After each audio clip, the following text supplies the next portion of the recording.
From 1878 to 1968, there were 71 lake captains that called Bayview, Wisconsin, on the shore of Lake Michigan, their home.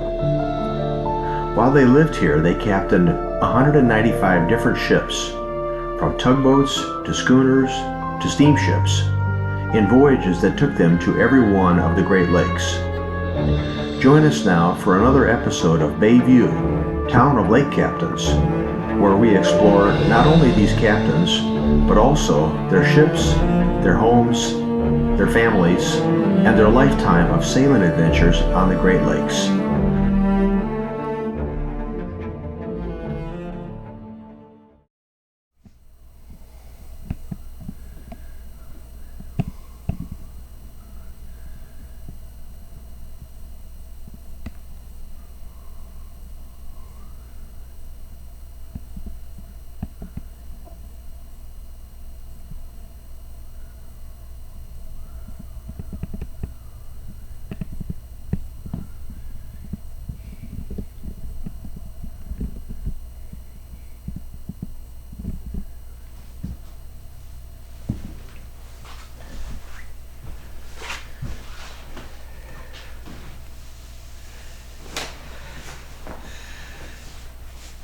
Hi everybody, welcome back to another episode of Bayview, Town of Lake Captains, where we talk about the 71 different Bayview Lake Captains. The ones captained 195 different ships while they lived in Bayview, Wisconsin in the age of sail and steam between 1878 and 1968. By the way, we found 3 more, which means now there are 74 captains. Ooh. As with the other videos, this episode is sponsored by and presented by the Historic Bayview Lake Captain Society. Membership is free. Just enjoy the video. That's the only requirement. This video. Okay.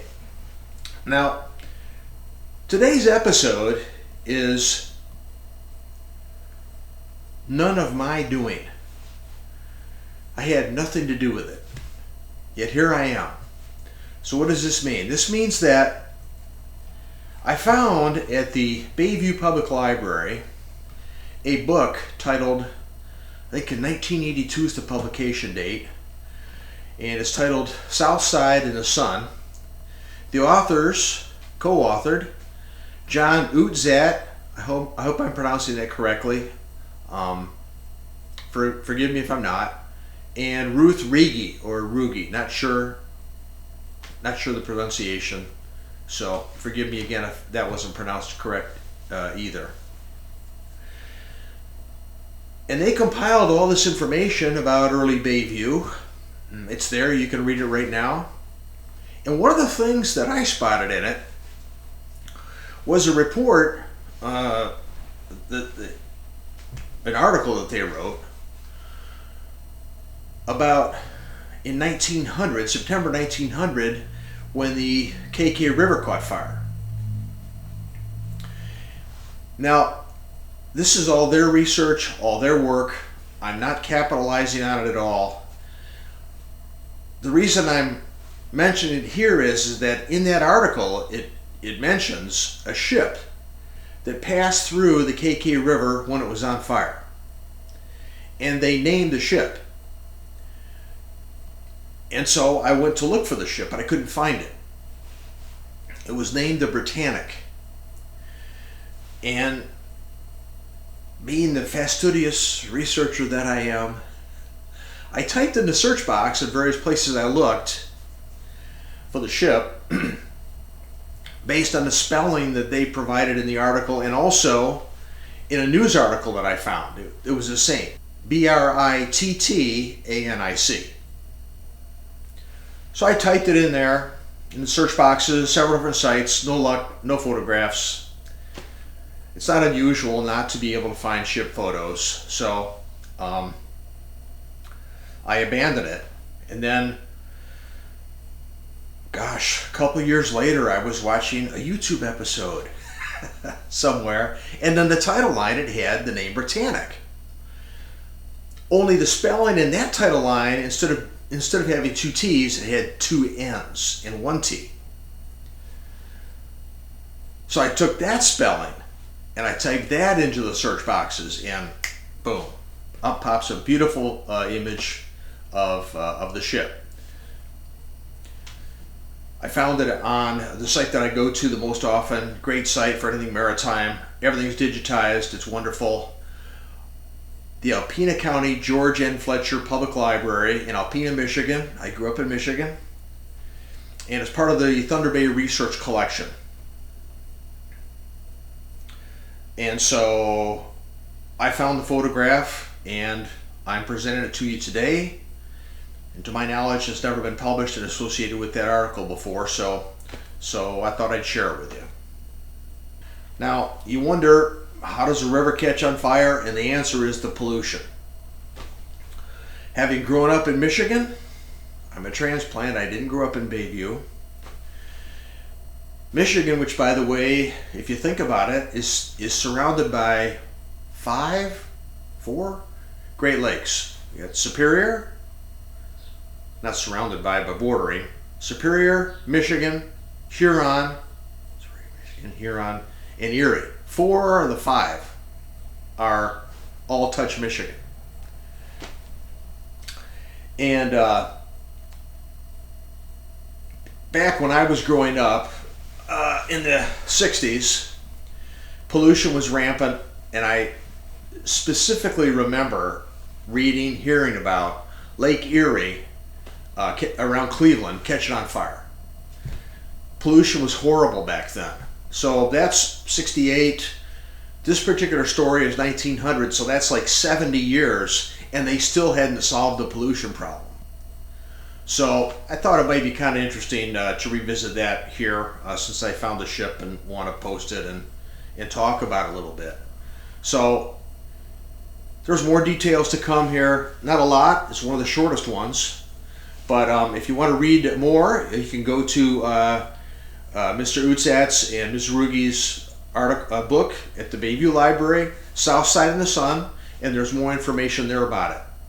So have at it. Hope you enjoy this episode, and hats off to our Bayview Lake captains.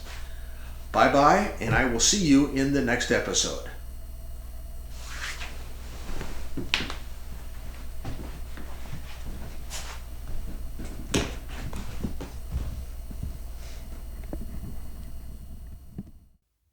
Welcome to another installment of Bayview, Town of Lake Captains, where we discuss the lives of the 71 different lake captains that once lived in Bayview, Wisconsin, during the late 19th and early 20th centuries, in the age of sail and steam. This discussion will include their ships, their homes, their families, and their lifetime of sailing adventures on the Great Lakes. Today we will be discussing the day the Kinnickinnic River caught fire in September 1900. In the book South Side in the Sun, published 1982 and held at the Bayview Public Library, authors John Utzat and Ruth Ruege wrote that the Kinnickinnic River caught fire in the early 1900s as follows. Quote, on 5th September 1900, the steamer Britannic was set afire as river gas from the polluted river ignited, sending a dazzling blue flame, standing 10 feet high, dancing along 250 feet of the river. Unquote. Subsequent researching of this event in the Milwaukee Journal produced one confirming news article published on 5th September 1900. It is provided here, along with a photograph of the steamship Britannic, which the news article misspelled, as the ship's name only has one T. Quote, the Kinnickinnic River was on fire last night. As the steamer Britannic came in, she noticed a faint glow on the water and discovered that the accumulated filth and grease on the surface of the water had taken fire and was burning briskly. A rope hanging from the side of the steamer was partially burned. The commotion caused by the coming of the Britannic extinguished the fire. Unquote. Another Milwaukee Journal news article from 4 years earlier, in 1896, described the already existing horribly polluted condition of the Kinnickinnic River at that time. Here is a quote from that article, taken from the meeting of the Milwaukee City Council in June 1896. Quote, "The Kinnickinnic River is at present not only a nuisance, but a constant menace to the public health, and as the heat of summer increases, the nauseating stench will also increase. If a stench of this kind came from the property of any citizen, he would be arrested for maintaining a nuisance detrimental to public health. Complaints arising from the Kinnickinnic River are made frequently to the Health Department, and investigations by the inspectors confirm the complaints." Unquote.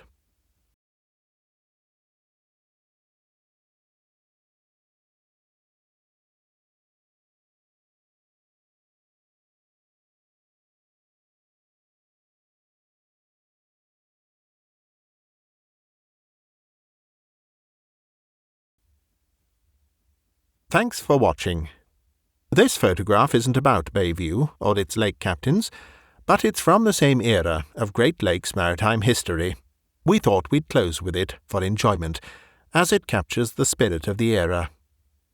If you'd like to read more about the Kinnickinnic River fire, as well as the sources for the information contained in today's video, you can find these and more in the book Bayview, Town of Lake Captains, for sale now by individual volumes on both Amazon.com and HenschelHouseBooks.com. All proceeds from book sales go to support various maritime history projects related to Bayview's lake captains. One of these is a plaque and marker with the captains' names and addresses on it, as part of the creation of the Bayview Lake Captains Historic District, which will be the first of its kind in America.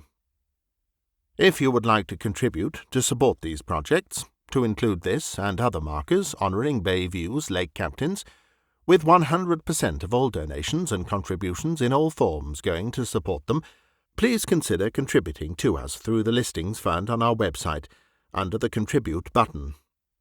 Note, we are not a 501c3, so contributions are not tax-deductible.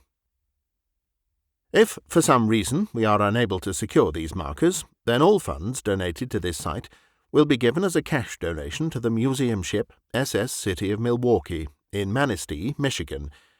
That is the only surviving intact ship, once captained by at least 2, and likely 3, different Bayview lake captains.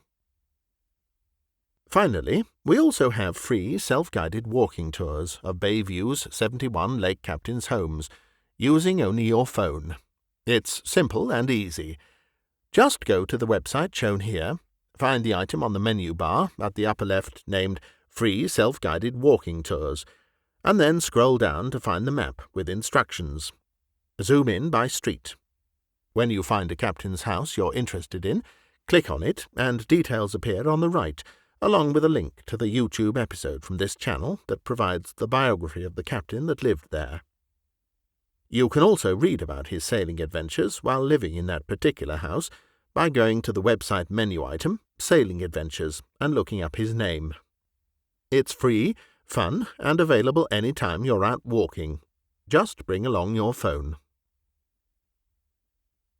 I'm Simon Stanhope, narrator for these episodes. Join us again soon for the next chapter of Bayview, Town of Lake Captains.